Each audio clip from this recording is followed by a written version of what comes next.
नमस्कार, स्वागत है आप सभी का एनएफ न्यूज पर। मैं हूं आपके साथ रोहित। देश में एक सबसे बड़ी समस्या जो पिछले कुछ सालों में निकलकर सामने आई है वो है डेमोग्राफी चेंज का। और डेमोग्राफी चेंज ने इस कदर हालात खराब कर दिए हैं कि घुसपैठिए, रोहिंग्या, देश विरोधी लोग घुसते आ रहे हैं और जो बॉर्डर के इलाके हैं वो सेफ नहीं है।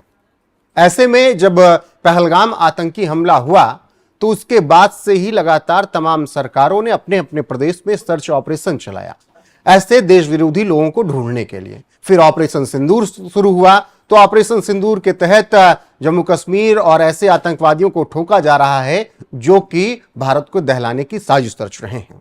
इसी बीच असम से एक खबर आई है। असम से खबर यह है कि पहलगाम आतंकी हमले के बाद से जो सर्च ऑपरेशन चल रहा था देश विरोधियों को खोजने का, घुसपैठियों, रोहिंग्याओं को खोजने का, उसमें अभी तक 97 लोगों की गिरफ्तारी हो चुकी है। और असम के सीएम हिमंता बिस्वा शर्मा ने यह बात कही है। इससे कुछ दिन पहले उन्होंने कहा था कि अगर असम में कोई भी हिंदुओं की मंदिरों को, हिंदुओं को टारगेट करता है तो उन्हें देखते ही गोली मार दो। हालांकि उनके बयान को लेकर तमाम चर्चाएं हुई थी कि बयान और किसी तरीके से हो सकता था कि एक लोकतांत्रिक देश में एक लोकतांत्रिक प्रक्रिया से चुने गए सीएम को इस तरीके से बयान नहीं देना चाहिए था। फिलहाल मेरे साथ हैं वकील योगेश अग्रवाल, उनसे बातचीत करेंगे। असम में जो कुछ ये गिरफ्तारियां हो रही हैं, क्या इसी तरीके का अभियान देश के हर हिस्से में चलना चाहिए?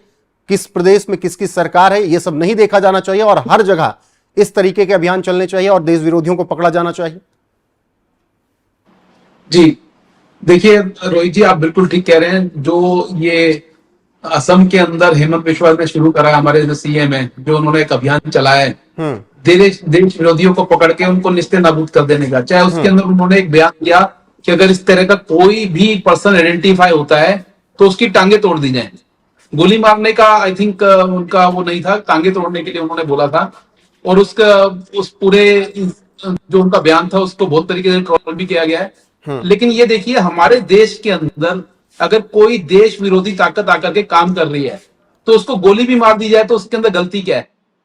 जब एक पर्सन हमारे देश का नहीं हो सकता तो उसको गोली मार देनी चाहिए। मुझे लगता है इसमें कोई गलत बयान है और ऐसे लोगों को छोड़ना नहीं चाहिए। ऐसे लोगों को कानून के उनको अदालतों में लेके जाए और सालों साल उनके साथ ट्रायल चला जाए।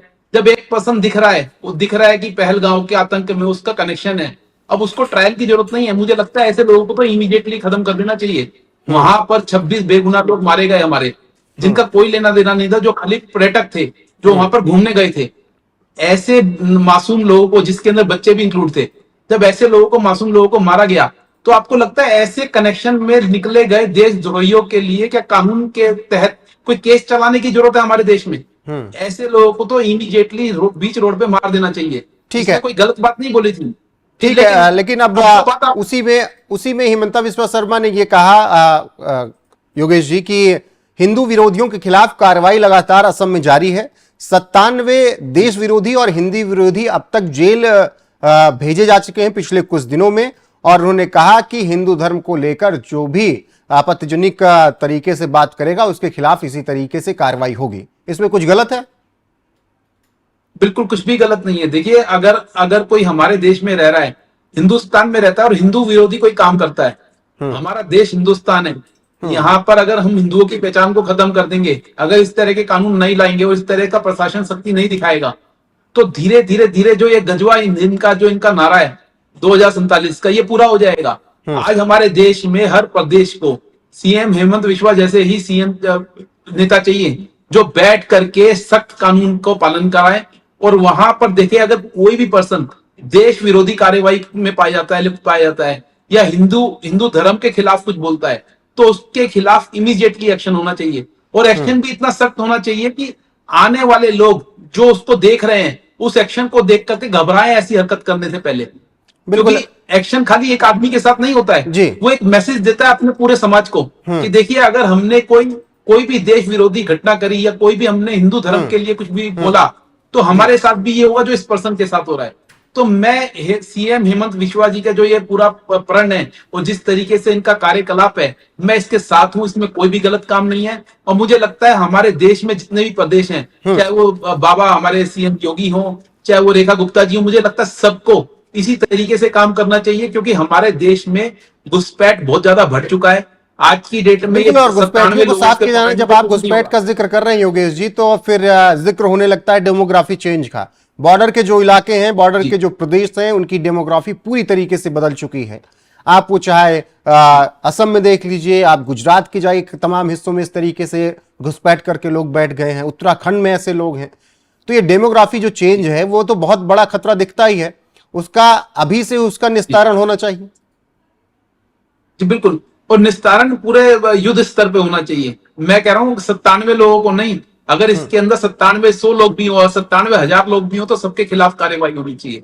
97 तो अभी शुरुआत है, अब हमारे देश में एक युद्ध स्तर पे इस पे काम होना चाहिए। और हमारे देश में अगर कोई भी पर्सन ऐसा आइडेंटिफाई होता है कि वो घुसपैठी है, रोहिंग्या है, दूसरे देश से यहाँ पर आकर के बैठ गया है, उसको इमीडिएटली डिपोर्ट करना चाहिए। और अगर कोई देश विरोधी कार्रवाई कर रहा है तो उसके खिलाफ इमीडिएटली सख्त से सख्त कार्रवाई होनी चाहिए, कानूनी कार्रवाई होनी चाहिए। और ऐसी कार्रवाई होनी चाहिए कि आने वाले लोग देख करके कांपे, ऐसा सोचने से भी कांपे कि अगर हमने भारतवर्ष के अंदर आकर के कोई देश विरोधी कार्रवाई करी तो हमें छोड़ा नहीं जाएगा। उनकी रूह भी कांप जानी चाहिए इस देख करके कि अगर इस पर्सन के साथ ऐसा हुआ है, मैंने ऐसा करा तो लेकिन मेरे आपको साथ भी लगता ऐसा नहीं होगा। योगेश जी कि ये राजनीतिक कॉन्फ्लिक्ट जो है, कुछ प्रदेशों में तो इस तरीके से काम होते हैं, कुछ प्रदेशों में बचाव कर लिया जाता है, राजनीतिक कॉन्फ्लिक्ट जो है उसमें देश का नुकसान होता है? देखो, राजनीतिक कॉन्फ्लिक्ट में तो इस देश का नुकसान हो ही रहा है, रोज ही हो रहा है। आज भी मैं अभी फारूक अब्दुल्ला जी का एक कमेंट पढ़ रहा था जिसके अंदर वो ईरान को लेकर के कमेंट कर रहे हैं, मुस्लिम देशों को लेकर के कमेंट कर रहे हैं।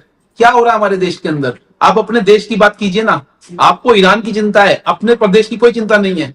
तो यहाँ पर जो हो रहा है, इस तरह के नेताओं को लेकर के ही घुसपैठ को बढ़ावा मिलता है। और जब इस तरह के नेता कमेंट करते हैं, बयान देते हैं, तो कहीं ना कहीं दूसरे देश की ताकतें भी उस कमेंट को सुनती हैं और उनकी हिम्मत बढ़ती है हमारे देश के खिलाफ कार्रवाई करने के लिए। तो मुझे लगता है हमारे देश में हेमंत जो हमारे हेमंता विश्वा ये तो कार्रवाई कर रहे हैं। हमारे देश में ऐसे नेताओं को भी आइडेंटिफाई करना चाहिए जो देश विरोधी कार्य कर रहे हैं, और इनके खिलाफ भी सख्त से सख्त कार्रवाई होनी चाहिए। इनकी नेतागिरी खत्म कर देनी चाहिए। ऐसे लोगों को धक्के मारकर या तो इंडिया से बाहर निकाल देना चाहिए। अगर उनको हमारे देश से प्यार नहीं है, दूसरे देश से उनका लगाव है, तो बोलो वहीं जाके रहो, आप इंडिया में रहने की भी जरूरत नहीं है। ठीक है योगेश जी, फिलहाल असम से खबर यही है कि सीएम हिमंता बिस्वा की सरकार में लगातार घुसपैठियों, रोहिंग्याओं, देश विरोधियों, हिंदू विरोधियों पर कार्रवाई हो रही है और उन्हें गिरफ्तार किया जा रहा है। फिलहाल 97 ऐसे लोगों को गिरफ्तार किया गया जो हिंदू विरोधी और देश विरोधी गतिविधियों में शामिल थे। बाकी जो अपडेट आएगी आप तक जरूर पहुंचाएंगे। देश और दुनिया की हर एक अपडेट आपको एनएफ न्यूज पर मिलती रहेगी। बने रहिए हमारे साथ लगातार। नमस्कार।